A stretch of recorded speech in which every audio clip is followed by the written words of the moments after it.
Always get a pleasure in introducing new comedians to the show, because as Doc probably knows, comedy is probably the most difficult commodity to come up with in our business, and he's making his first appearance on national television.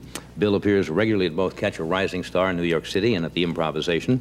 Would you welcome, please, Bill Maher. Well,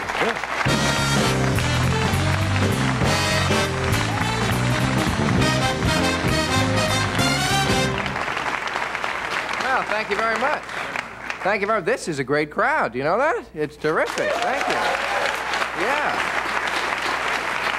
I was going to say to the folks here in the studio audience, if you could face this way, but so you look good. Yeah, nice to be here. I actually drove out here, which is quite an experience. You know, I think the roads here are not that safe anymore because there are so many people who have to speed just to get their job done. Did you ever see these Federal Express drivers? Whoa. These guys are under a lot of pressure, I'm telling you. Boy, when it has to be there overnight, old ladies in the crosswalks don't mean a hell of a lot. Get your grandmother off the road is this one. But I like that spirit, you know, it's an American spirit of rugged macho. I like that, you know. Pony Express, it's like. I like political macho. I love Reagan when he's tough with other countries, you know. I think we need that around the world. Don't you think so? Get tough with other countries? Like if the Russians try to take over one more country, I think we should do something tough. I think we should blow up Chicago. And then tell Brezhnev, hey, that's what we do to a city we like.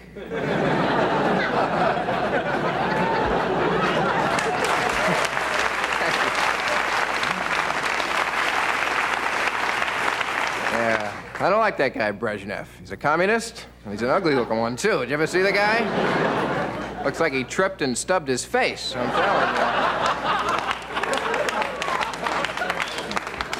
Which is not surprising. Have you been following in the papers how close he is to death? I mean, he's not long, and I'm telling you, this is don't applaud that.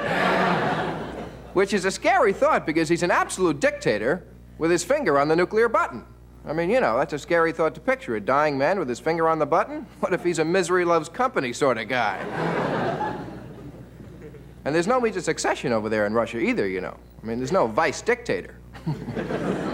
When he goes, they all just get in a ball on the office floor and wrestle for it.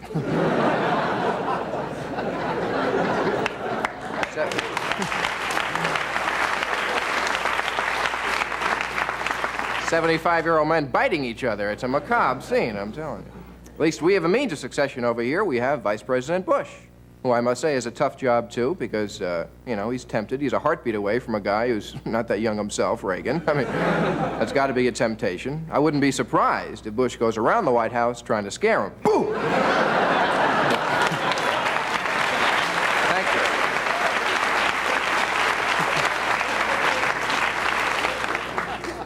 But I kid the communists.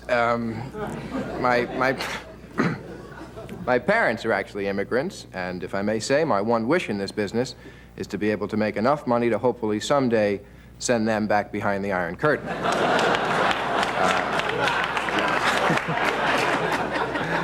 I kid because I love, and I think you know that.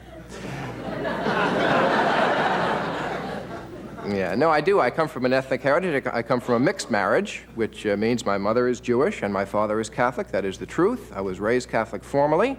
Although I must say the Jewish mind comes out, even in the Catholic system. Give you an example, we used to go into confession, and I would bring a lawyer in with me. True.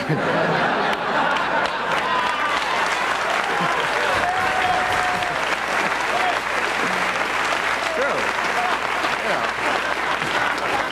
know. Bless me, Father, for I have sinned. I think you know Mr. Cohen.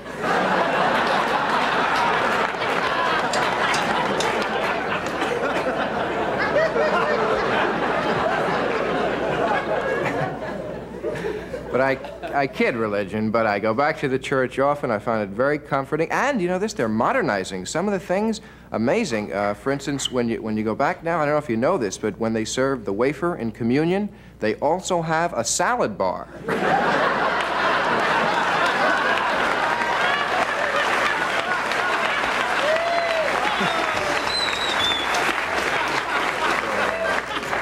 Kind of an amazing... But it's important to talk about religion, I think, because it makes you think big, and I mean real big. I mean reach for the stars big, you know? Nothing else can do that. I mean, they taught us the biggest. Jesus Christ died for all of our sins. Now, it doesn't get much bigger than that. I mean, that's what I call picking up the check for the whole table.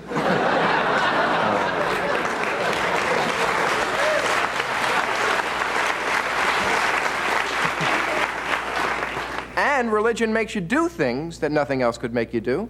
Circumcision. I mean, we're used to it now. I'm thinking about the first group of people to hear about this. You know. It's true. No. I gotta think Moses came down with this concept. There had to be one guy going, let me get this straight.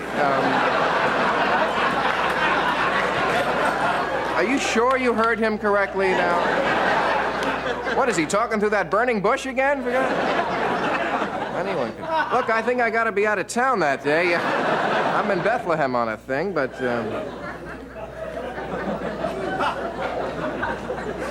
not easy being born, I tell you. Naming a kid, I often think, must be one of the roughest chores of parenthood, you know. Some people have solved this problem. You know this? You ever meet Swedish people?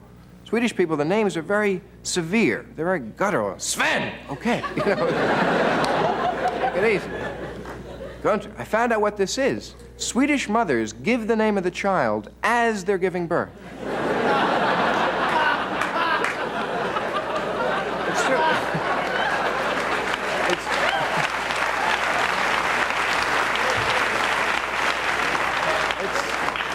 It's an amazing phenomenon. During the actual delivery, whatever grunting sound, Ola!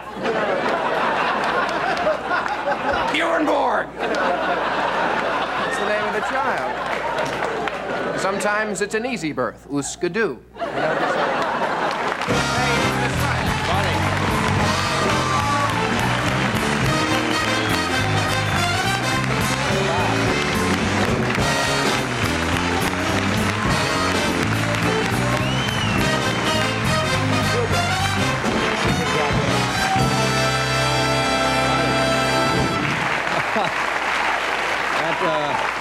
That's nice to hear. Bill Maher. I think you've just made a young man a little bit happier. That's not easy to come out here for your first shot and to get that kind of reaction. He's got some clever thoughts, hasn't he? He's nice and easy. Yeah. We'll be right back. Here we are.